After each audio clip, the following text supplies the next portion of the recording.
এক গ্রামে সাইমা নামে এক মেয়ে বাস করত, তার বাবা আর তার সৎ মা আর তার দুই বোনের সাথে। তার বাবা পেশায় একজন ব্যবসায়ী ছিলেন। তিনি তার কাজের জন্য মাঝে মাঝেই বাহিরে থাকেন। সে বাহিরে কাজ করছিল, কিন্তু তার মা তাকে ডাক দেয়। সে তার মায়ের কাছে গেল আর বলল, তুমি আমাকে ডেকেছ মা? এসেছেন রাজকন্যা।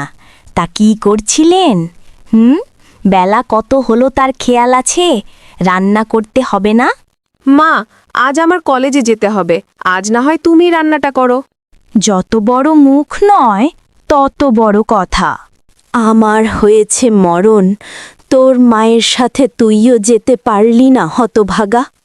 সাইমা সেখান থেকে চলে এলো, কারণ সে জানে যদি সে সেখানে থাকে তাহলে তিনি তার মার বিষয়ে আরও অনেক কথা বলবে। তাই সে কথা না বাড়িয়ে রান্না করতে গেল।